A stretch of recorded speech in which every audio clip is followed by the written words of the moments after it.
هذا سبيل الله قد وضحت أعلامه من فوقه نور يمضي عليه المؤمنون به درب الهدى بالقوم معمور. هو صحيح البخاري واسمه الجامع الصحيح المسند من حديث رسول الله صلى الله عليه وسلم وسنته. وعلموا من تقدرون على تعليمه والكل مأجور. بسم الله الرحمن الرحيم. باب قول النبي صلى الله عليه وسلم اللهم علمه الكتاب. باب ہے نبی صلی اللہ علیہ وسلم کا فرمان، اے اللہ اسے کتاب کا علم عطا فرما. حدثنا ابو معمر قال حدثنا عبد الوارث قال حدثنا خالد عن اکرمۃ عن ابن عباس.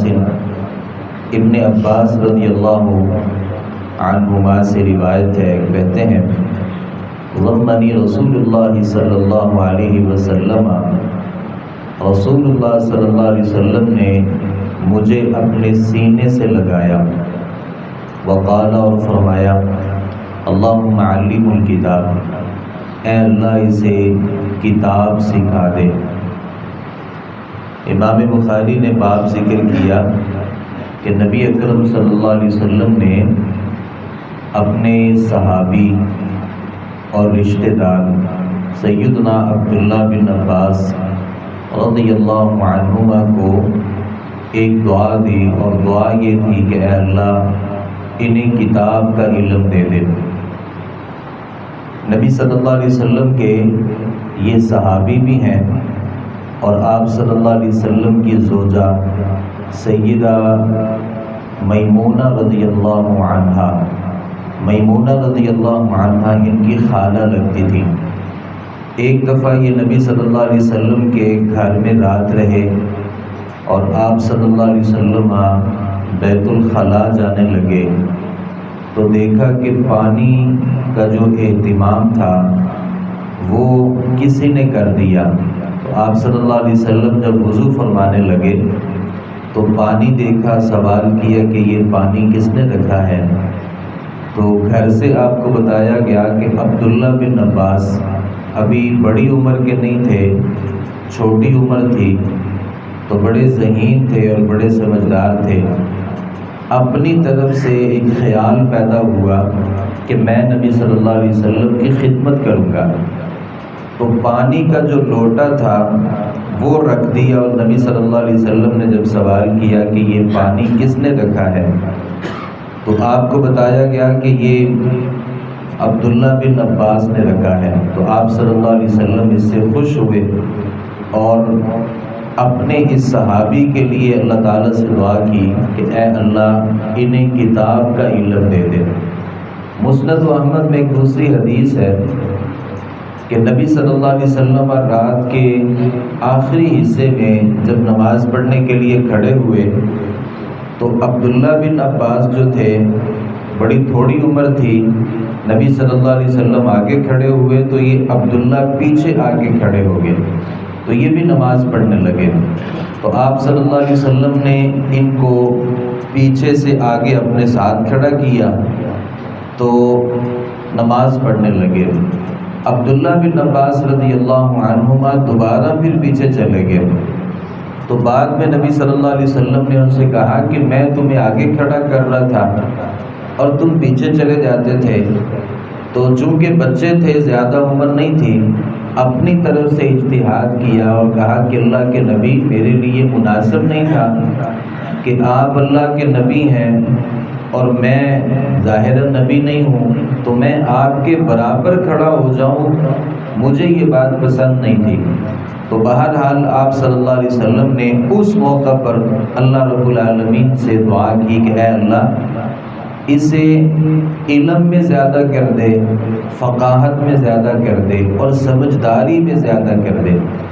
ایک موقع پر نبی صلی اللہ علیہ وسلم نے عبداللہ بن عباس رضی اللہ عنہما کے لیے دعا کی تھی اللہم علمہ الحکمہ، اے اللہ انہیں حکمت عطا کر. اور ایک موقع پر اللہم علمہ الکتاب، اے اللہ انہیں کتاب کا علم دے دے۔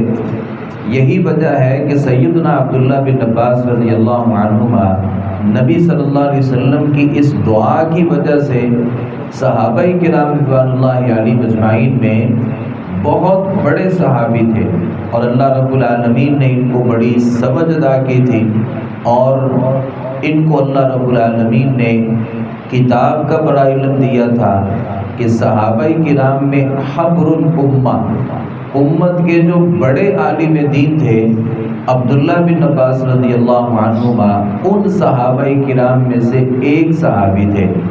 غالباً انہی کے بارے میں ہے کہ وہ خود کہا کرتے تھے کہ قرآن مجید کی کوئی آیت مبارکہ ایسی نہیں ہے کہ میں اس کے شان نزول کو نہیں جانتا، وہ کہاں نازل ہوئی، کب نازل ہوئی، کس کے بارے میں نازل ہوئی، ایک ایک آیت مبارکہ کو یہ صحابی رسول بڑے اچھے طریقے سے جانتے تھے۔ تو یہ نبی صلی اللہ علیہ وسلم کی دعا کا نتیجہ ہے۔ ہمیں اس روایت مبارکہ سے یہ بات سمجھ میں آتی ہے کہ جو ذہین آپ کا بیٹا ہوتا ہے نا، اس کے لیے اللہ رب العالمین سے دعا کرنی چاہیے۔ ضروری نہیں ہے کہ آپ یہ سمجھیں کہ یہ بیٹا چونکہ بہت ہی سمجھدار ہے اور بہت ہی ذہین ہے، اسے میری دعاؤں کی کوئی ضرورت نہیں ہے۔ نہیں، ایسا جو بچہ ہوتا ہے اس کے لیے زیادہ دعا کی ضرورت ہوتی ہے، اور ایسے بچوں کے لیے دعا کرنی چاہیے۔ اور دوسری بات یہ ثابت ہوتی ہے کہ یہ اپنی طرف سے انہوں نے سمجھا کہ میں نبی صلی اللہ علیہ وسلم کی خدمت کروں، تو وہ ذہین تھے پہلے سے ہی۔ تو ذہین جو طلباء ہوتے ہیں اور جو ذہین بچے ہوتے ہیں، انہیں دین کے لیے وقف کرنا چاہیے، انہیں دین کے لیے اور دین کے راستے پر انہیں وقف کرنا چاہیے۔ اور تیسری بات یہ ہے کہ بچوں کو بھی چاہیے کہ وہ ایسے اچھے کام کریں تاکہ بڑے جو لوگ ہیں وہ انہیں دعا دیں، کیونکہ بزرگوں کی دعاؤں میں بڑی تاثیر ہوتی ہے، جیسا کہ نبی صلی اللہ علیہ وسلم نے ان کے لیے دعا کی اور اللہ نے علم و حکمت کے دروازے ان کے لیے کھول دیے۔ تو بچوں کے لیے دعا کرنی چاہیے، اور بچوں کو اچھے کاموں کے ذریعے اپنے بڑوں سے دعائیں لینی چاہیے۔ اپنی دعا بھی اپنے لیے بہت اچھی ہوتی ہے، لیکن کوئی بزرگ ہستی اور کوئی نیک آدمی، اس سے بھی دعا لینے کے اہتمام کرنے چاہیے۔ اللہ تعالیٰ سے دعا ہے صحیح معنوں میں حدیث کو سمجھنے، اس پر عمل پیرا ہونے کی توفیق عطا فرمائے۔ وما علینا الا البلاغ المبین۔